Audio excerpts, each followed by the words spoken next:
잠깐만요. 좀 쉬어봐요. 담담해진 줄 알았는데 아니네.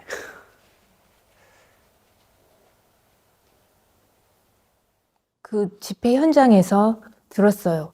분신한 학생은 전남대학교 식품영양학과 박승희 학생이라고. 그래가지고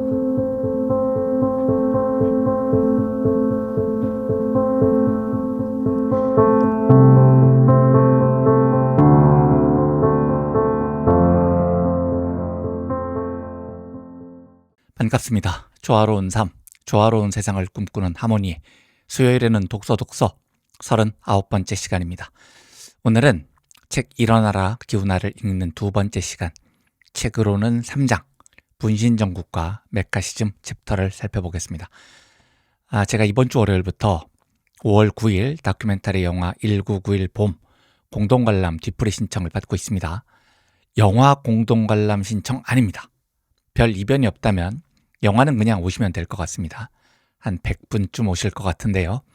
그래도 혹시 모르니까 유튜브 하모니 채널에 게시물 탭을 눌러주시면 거기에 게시물이 있습니다. 댓글로 참여 신청 부탁드립니다. 네이버 폼으로 신청을 받는 건 뒤풀이 신청입니다. 뒤풀이 참여 인원이 얼추라도 잡혀야 제가 장소를 예약할 수 있습니다. 참가비는 3만 원으로 책정을 했고요. 보내실 계좌는 네이버 폼 들어오시면 보실 수 있습니다. 이게 어디 있는지 못 찾으시는 분들이 계시던데 오늘 이 영상 댓글을 보시면 맨 위 상단에 고정 댓글이 있습니다.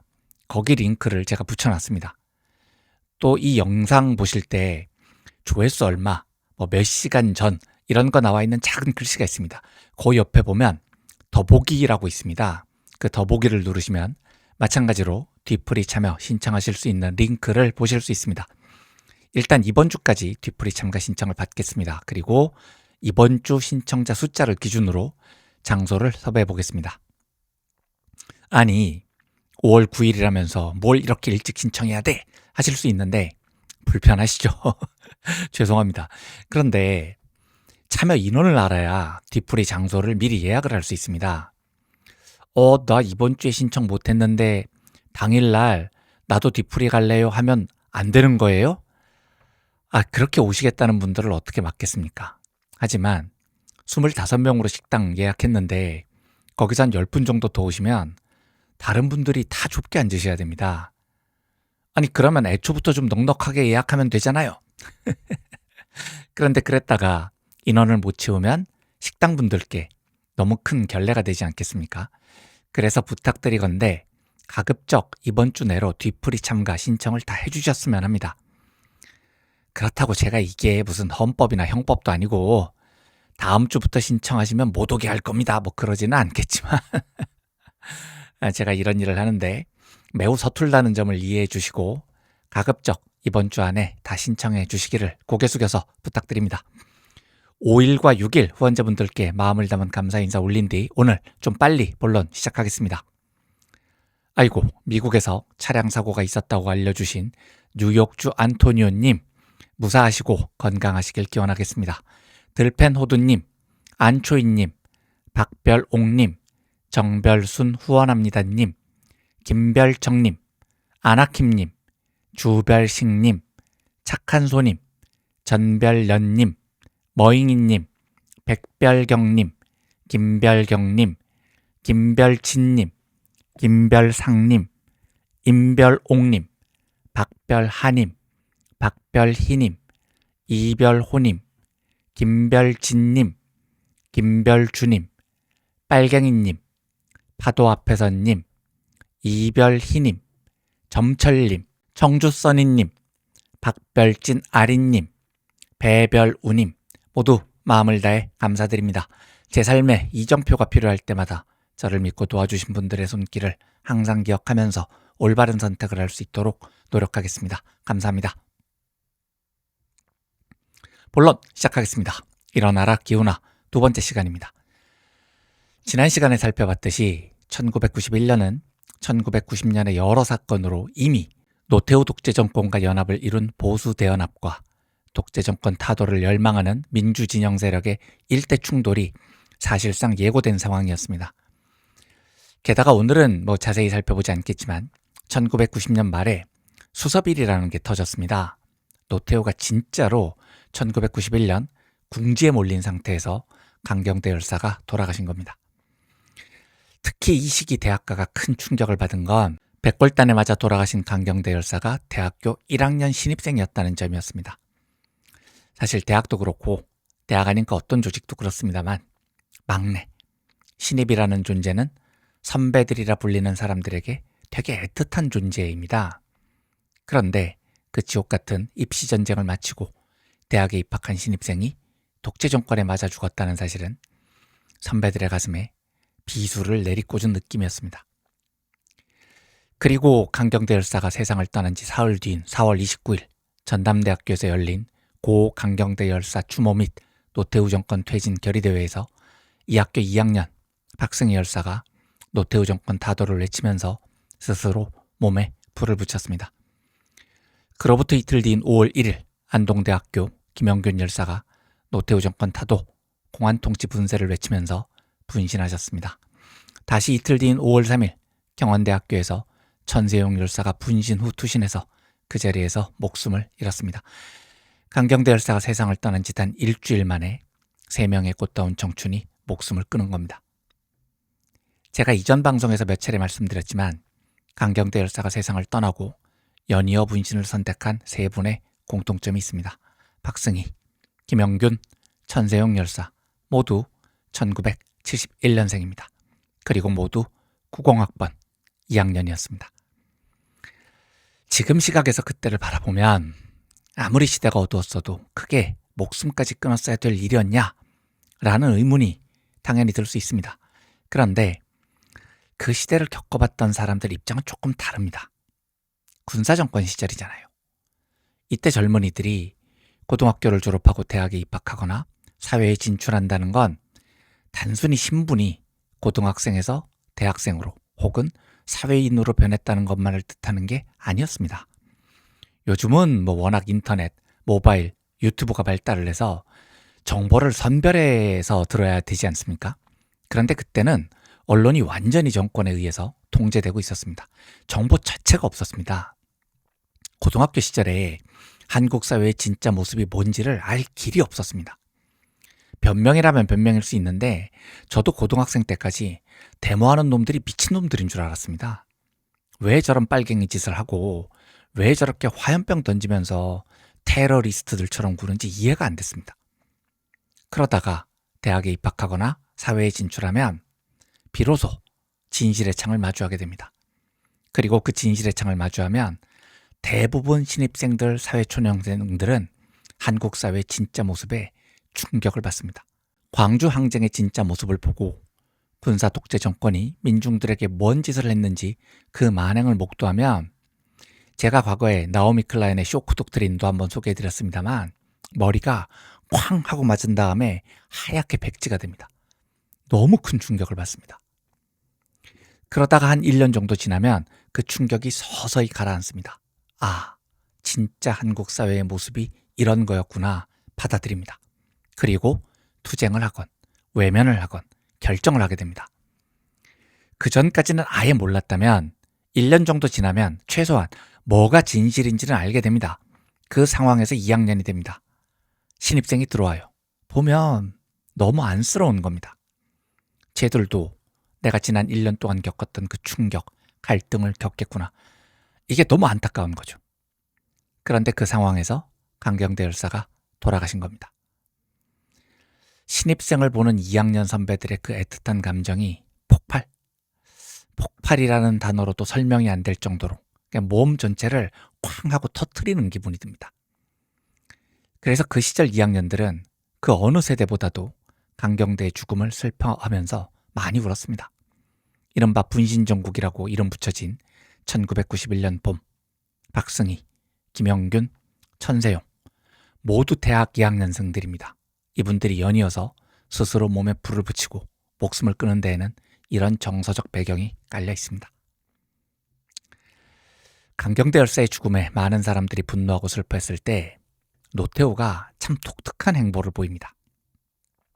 강경대 열사가 4월 26일 돌아가셨습니다. 정세가 얼마나 급박합니까? 그런데 노태우가 그날 각 언론사 정치부장을 만나요. 그리고 나흘 뒤인 30일에는 각 언론사 주필들을 청와대로 초청합니다. 박승희 열사와 김영균 열사가 분신하면서 정세가 극한으로 치달았던 5월 2일 노태우가 다시 주요 언론사 편집부장들을 부릅니다. 그리고 그 다음 날인 5월 3일에는 각 언론사 경제부장들을 부릅니다. 5월 6일에는 언론사 사회부장들을 불러서 만납니다. 아니, 대통령이 공보관, 대변인, 언론특보가 아니잖아요. 대변인, 공보관, 언론특보도 그렇게 짧은 시간에 그렇게 많은 언론사의 간부들을 안 만납니다. 그런데 노태우는 거의 사흘이 멀다 하고 언론사 간부들을 청와대로 초청했습니다. 도대체 왜요? 노태우는 어떤 목적으로 친히 언론사 간부들을 만났냐는 거죠. 그렇게 노태우가 언론사를 휘젓고 다니던 도중 5월 5일입니다. 박승희, 김영균, 천세영 열사가 분신을 한 정국이었습니다. 이때 시인 김지아가 조선일보 3면에 대문짝만한 크기의 기고문을 실습니다. 이게 지금도 보수 세력들 사이에서 명문장으로 기억되는 젊은 벗들 역사에서 무엇을 배우는가 죽음의 구판을 당장 걷어치워라 라는 제목의 글입니다. 제가 정준이의 논에서도 한번 다룬 적이 있는 그 기사입니다. 정준희 교수는 이 기사에 형광펜을 쫙쫙 그어가면서 석사 논문을 썼다고 이야기하시던데 이 칼럼은 그냥 단순한 칼럼이 아니고 지식인 사회가 어떻게 역사 안에서 사악하게 개입하는지를 보여준 최악의 사례로 제 기억에 남아 있습니다.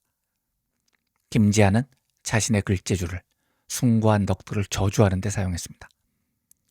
그리고 이 글은 진짜로 사악하고 간교합니다. 굿판, 의사굿, 종교 같은 자극적인 단어를 교묘히 배치를 해서 마치 학생들과 민중들의 숭고한 희생을 사이비 종교의 의식 행사처럼 묘사를 합니다. 사실 김지아의 이 글에 대해서 지나놓고 나니까 뭐 논쟁을 해야 되나 하는 싶은 생각은 듭니다. 왜냐하면 김지아의 이후 행보를 보면 어차피 이 사람하고는 정상적인 논쟁이 안 되는 사람이었습니다. 2012년 대선에서 김지아가 박근혜를 지지하거든요. 우리가 박근혜 지지자들하고 논쟁하지 않잖아요. 거기서부터는 종교가 다른 겁니다. 우리가 윤석열 지지자들하고 논쟁을 합니까? 안 하잖아요. 김지아가 박근혜를 지지한 이유도 가관인 게 박근혜가 아버지 박정희를 놓아버리고 엄마인 고 유경수 여사를 따라 너그러운 여성 정치가의 길을 가겠다고 했다. 그래서 믿음이 간다. 이런 이유였습니다. 이게 뭔 쌉소리세요? 대통령이라는 자리가 아빠 닮을래, 엄마 닮을래 했더니 엄마 닮을게요 하면 되는 자리입니까? 논리도 없고 근거도 없고 이 정도면 대충 제정신이 아닌 겁니다. 그런데 이 제정신이 아닌 자가 당시에 너무 큰 영향력을 발휘했습니다. 이 칼럼으로 당시 정세가 완전히 뒤집힙니다. 운동권들은 목숨을 경시하는 폐륜족 조직으로 내몰렸습니다. 수많은 열사들의 숭고한 희생이 물거품이 됐습니다. 그래서 슬프지만 이 미친 자의 칼럼을 돌아보지 않을 수가 없습니다. 몇 대목만 보겠습니다. 생명이 신성하다는 금과 옥조를 새삼 되풀이하고 싶지는 않다. 하나 분명한 것은 그 어떤 경우에도 생명은 출발점이요 도착점이라는 것이다. 정치도, 경제도, 문화도, 심지어 종교까지도 생명의 보위와 양생을 위해서 있는 것이고 그로부터 출발하는 것이지 그 반대는 아니다. 근본을 말살하자는 것인가? 신외 무물이 무슨 뜻인가? 당신들 자신의 생명이 그렇게도 가벼운가? 한 개인의 생명은 정권보다도 더 크다. 이것이 모든 참된 운동의 출발점이어야 한다. 당신들은 민중을 위해서라고 말한다. 그것이 당신들의 방향이다. 당신들은 민중에게서 배우자고 외친다. 민중의 무엇을 위해서인가? 민중이 생명의 보위, 그 해방을 위해서일 것이다. 당신들이 믿고 있는 그 해방의 전망은 확고한가? 목적에 대한 신념은 과학적으로 확실한가? 만약 그것이 기존의 사회주의라면 그 전망은 이미 끝이 났다. 만약 그것도 아니라면 민족이 패망하는 극한 상황도 아닌 터에 생명 포기를 요구할 정도의 목적의 임프레션 따위는 있을 수도 없으며 다만 뼈를 깎는 기다림과 겸허한 모색이 있을 뿐이다. 모색하는 자가 매일매일 푹 치고 장구 칠 수 있는가? 도대체 그 긴 역사에서 무엇을 배우는가? 왜 덤비는가? 보십시오. 일단 생명 포기를 요구할 정도의 목적의 인프레션 따위는, 저는 이때 진짜 임프레션이라는 단어가 있는 줄 알았습니다. 그런데 임프레션이라는 단어가 있습니까? 영어 잘하는 분 이야기 좀 해주십시오. 임프레션이 무슨 뜻입니까? 그런 단어가 없어요. 없는 단어를 칼럼에 막 적어놓고 해석을 어떻게 하라는 겁니까? 그리고 이때 김지아가 무슨 생명사상에 심취해서 이렇게 분기탱천했다는 건데 전제가 잘못됐습니다. 지 말로 생명 포기를 요구할 정도의 목적의 임프레션. 임프레션 뭐예요 진짜. 아무튼 저걸 억지로 해석을 해보면 분신 정국에서 누군가가 생명을 포기하라고 요구했다 뭐 이런 뜻일 거잖아요. 누가요? 도대체 누가요? 누가 생명 포기를 요구했냐고요. 게다가 강경대 열사를 죽인 건 노태우 정권인데 거기다 대고는 왜 찍소리도 안 하냐고요. 그리고 해방의 전망은 확고한가? 목적에 대한 신념은 과학적으로 확실한가? 이게 뭔 말입니까? 전망이 확고해야 투쟁합니까? 그리고 목적에 대한 신념이 과학적으로 확실한 신념, 그런 것도 있습니까? 신념이란 믿음인데 그게 과학적으로 어떻게 증명이 됩니까? 일제강점기 때 목숨 바친 투사분들은 독립될 게 확실하니까 투쟁했습니까? 그게 불확실해도 옳으니까 투쟁을 하는 겁니다. 확실한 것만 골라서 할 거면 투쟁을 왜 하냐고요. 한 대목 더 보겠습니다. 제가 읽기가 좀 힘이 듭니다. 보면 분노가 크게 달해서요. 철부지라는 말도 정확하지 않다. 당신들은 지금 극히 위태롭다. 생명은 자기 목숨이라 하더라도 함부로 할 수 없는 무서운 것인데 하물며 남의 죽음을 제멋대로 부풀려 좌지우지 정치적 목표 아래 이용할 수 있단 말인가? 그럴 수 있다고 대답하는 모양인데 그렇다. 바로 그 대답에 당신들의 병에 뿌리가 있고 문제에 초점이 있다. 지금 당신들 주변에는 검은 유령이 배회하고 있다. 그 유령의 이름을 분명히 말한다. 네크로필리아, 시체 선호증이다. 싹쓸이, 충동, 자살 특공대, 테러리즘과 파시즘의 시작이다. 그러니까 이 미친 새끼는 지가 묻고 지가 답하고 지랄이 났습니다. 니들은 남의 죽음을 제 멋대로 부풀려 좌지우지 정치적 목표 아래 이용할 수 있단 말인가? 그럴 수 있다고 대답하는 모양인데 이렇게 썼잖아요. 그렇게 대답 안 해요, 이 붕따가. 그렇게 대답 안 한다고요. 그런데 뭘 지 혼자 니들은 그렇게 대답할 거지? 그렇게 대답할 모양인데 혼자서 북치고 장구치고 지랄을 하고 있냐고요. 이걸 제가 그대로 돌려서 이야기하면 이런 겁니다. 김지아는 정신 나간 놈이라는 말도 정확하지 않다. 김지아는 극히 위태롭다. 너는 시인의 권력을 이용해서 아무 쌉소리나 짓거려도 된다고 생각하나? 그렇게 생각하는 모양인데 바로 그게 네 문제다. 제가 이렇게 이야기하면 어떻게 할 겁니까? 이 논리를 갖다 대면 세상 모든 게 다 가능해집니다. 김지아 논법대로 그대로 해볼까요? 김지아 너는 일본 제국주의를 칭송하는 게 바람직하다고 생각한단 말인가? 그럴 수 있다고 대답하는 모양인데 그렇다면 너는 친일파다. 이런 논리도 성립하는 겁니다. 김지아 너는 성추행을 남자의 권리로 생각한단 말인가? 그럴 수 있다고 대답하는 모양인데 너는 정말 역같은 놈이다. 나 혼자 묻고 나 혼자 대답하면 이런 논리도 성립을 합니다. 우리는 타인의 죽음을 정치적 목표로 이용할 생각이 전혀 없었습니다. 그런 우리 보고 너희는 생명을 정치적 목적으로 이용할 생각이 있다고 대답할 모양인데 이러고 논리를 전개하면 이게 무슨 쌉소리가 됩니까? 그런데 이 쌉소리가 조선일보에 대문짝만하게 실리면서 진짜 운동권들이 목적을 위해서 생명 장사를 한다. 사람 죽이는 것을 정치적 목적을 위해 이용한다는 황당한 이데올로기 공세로 이어졌던 겁니다. 그리고 기고문에 당신들은 민중에게 배우자라고 외친다. 어느 민중이 당신들처럼 그리도 경박스럽게 목숨을 버리던가 라는 대목이 있었습니다. 그때 열사분들의 죽음이 경박스러웠습니까? 뭐가 경박스러운데요? 어느 민중이 당신들처럼 경박스럽게 목숨을 버리냐니요. 그러면 1970년 평화시장 앞에서 근로기준법을 준수하라. 우리는 기계가 아니다. 라는 구호를 외치면서 온몸에 불을 붙이고 돌아가신 전태일 열사의 죽음도 경박스럽습니까? 2010년 12월 17일 튀니지 중부 인근 4만 명의 소도시 시디 부지드에서 무허가 노점상을 하던 26세 젊은 청년 모하메드 부아지지가 온몸에 휘발유를 끼얹고 불을 붙여서 목숨을 끊었습니다. 대학을 졸업하고도 직장을 구하지 못했고 그러다가 전 재산과 다름없는 손수레를 단속 경찰의 손에 잃었던 그 청년이 스스로 분신합니다. 이 죽음이 아프리카와 중동을 휩쓴 제스민 혁명의 기폭제가 됐습니다. 이 청년의 죽음도 경박스럽습니까?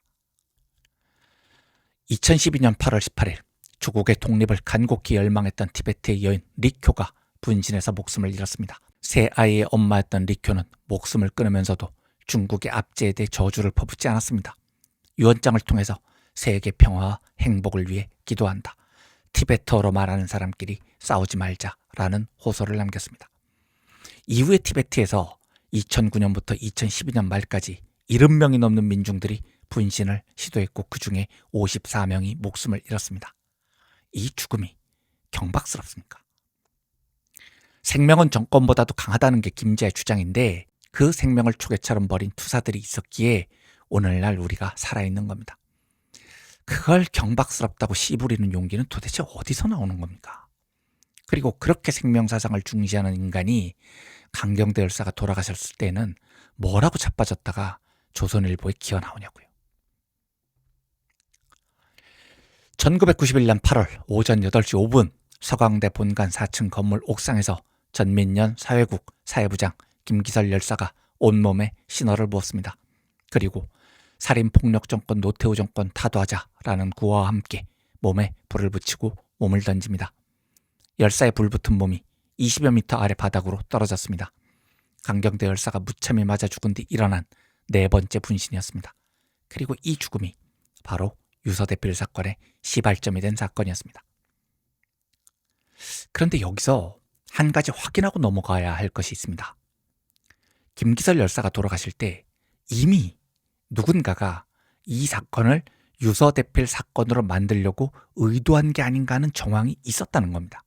왜냐하면 김기설 열사가 숨지기 전 바로 하루 전에 청와대에서 고위 당정회의가 열립니다. 그리고 이 회의에서 분신의 배후를 수사하겠다는 방침을 정합니다. 그러니까 이 회의 자체가 분신의 회의가 있다고 규정을 해버린 겁니다. 그리고 김기설 열사가 분신하기 35분 전인 8일 오전 7시 반에 청와대에서 다시 치안관계 장관 회의가 열렸습니다.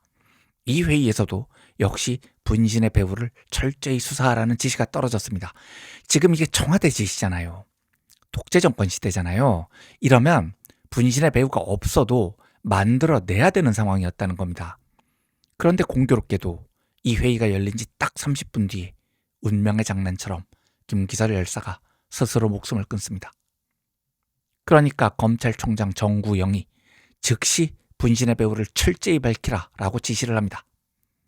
초기에 이 사건을 담당한 곳이 마포경찰서였습니다. 그런데 검찰총장이 직접 나서서 서술 시퍼렇게 지시를 하니까 이 사건이 서울지검으로 송치됩니다. 그리고 서울지검은 이 사건을 이른바 범죄와의 전쟁에서 혁혁한 공을 세우면서 이름을 날리고 있던 강력부에 배당했습니다. 당시 강력부는 공안부서가 아니고 마약사범 때려잡던 부서였습니다. 이 절묘한 시간의 조합을 어떻게 이해해야 하냐고요.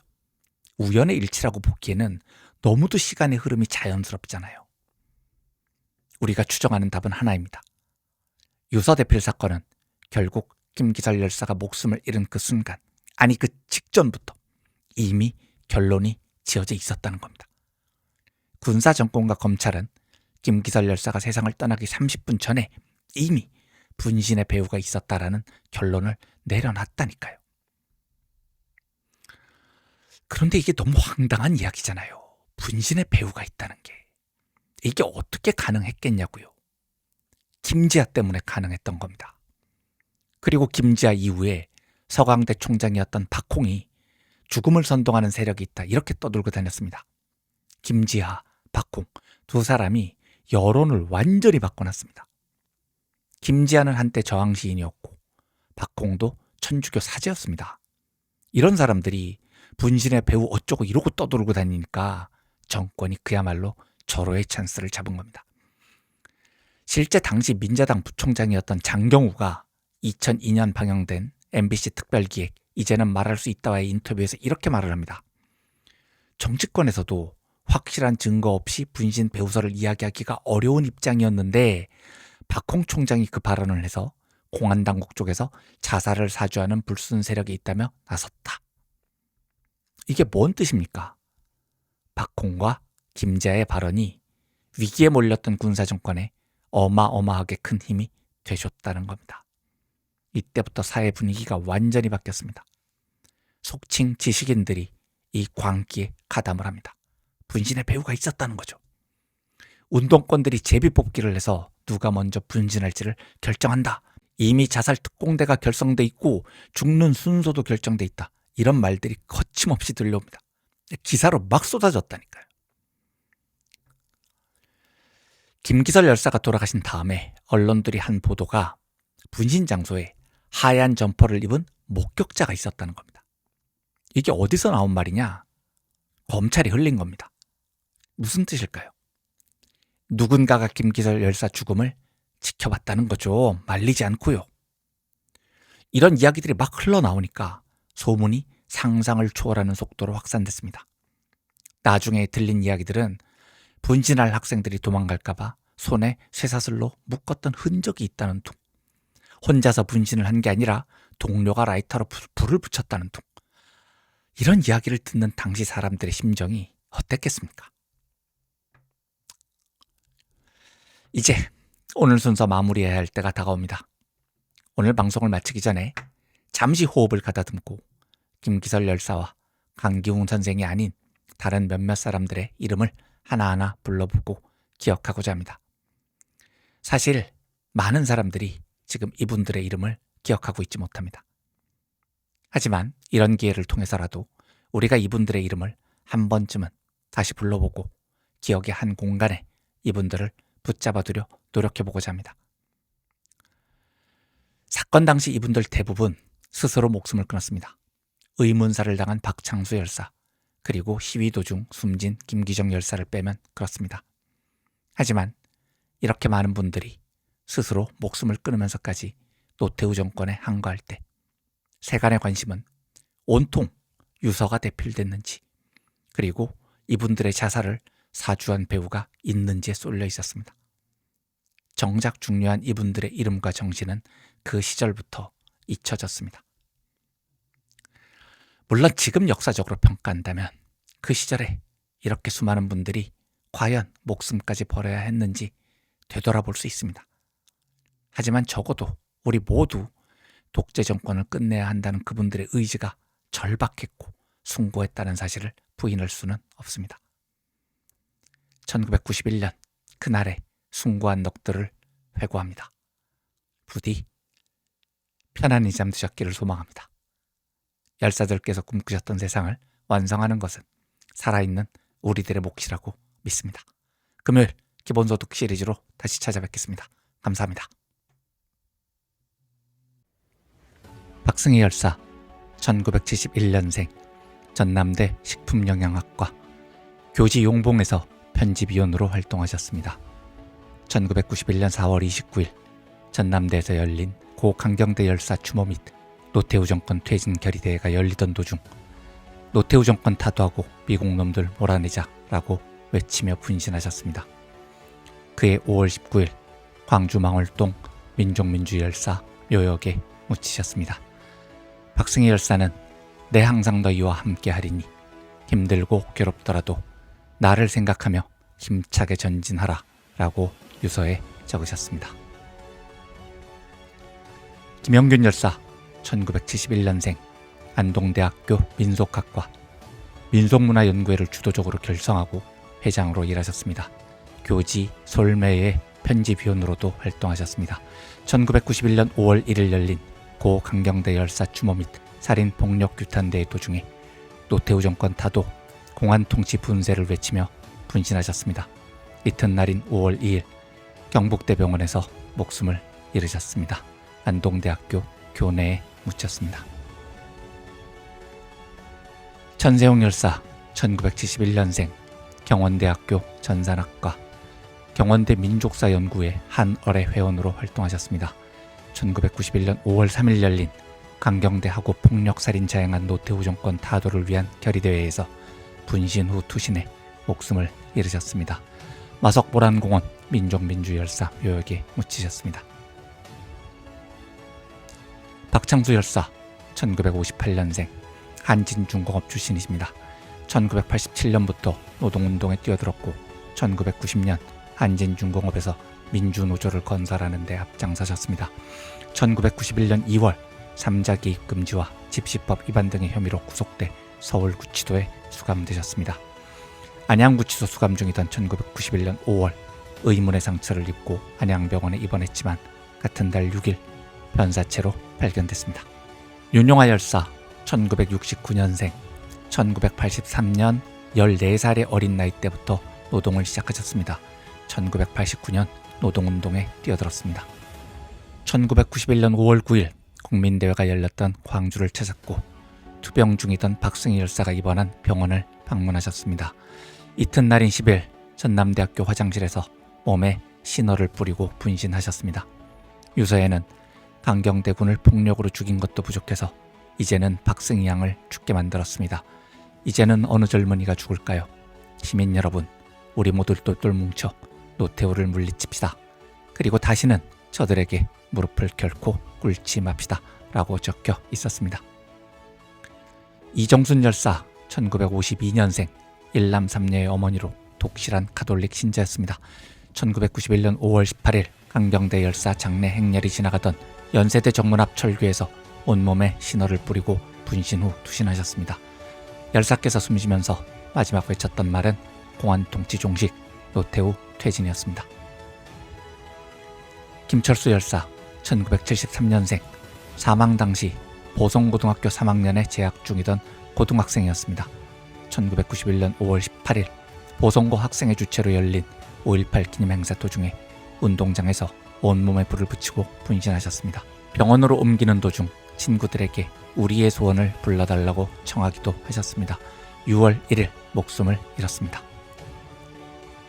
정상순 열사 1966년생 1985년 보성고등학교를 졸업하고 여러 직종에서 노동자로 생활하셨습니다. 1991년 5월 보성고 후배인 김철수 열사가 분신한 사실에 깊이 괴로워하셨다고 합니다. 김철수 열사가 입원해 있던 전남대병원을 2번이나 찾아 오열하셨습니다. 5월 22일 전남대병원 영안실 위에서 분신 후 투신하셨습니다. 5월 29일 전남대병원에서 목숨을 잃었습니다. 김기정 열사 1966년생 성균관대학교 불어불문학과 소속이셨습니다. 심산연구회 회장과 동아리연합회 총무부장으로 활동하셨습니다. 1991년 5월 25일 제4차 범국민대회에 참가하셨습니다. 가두 시위 도중 대한극장 근처에서 경찰에 포위됐고 무더기로 발포된 최루탄과 백골단의 폭력 진압에 목숨을 잃었습니다. 마석 모란공원 민족민주열사 묘역에 묻히셨습니다.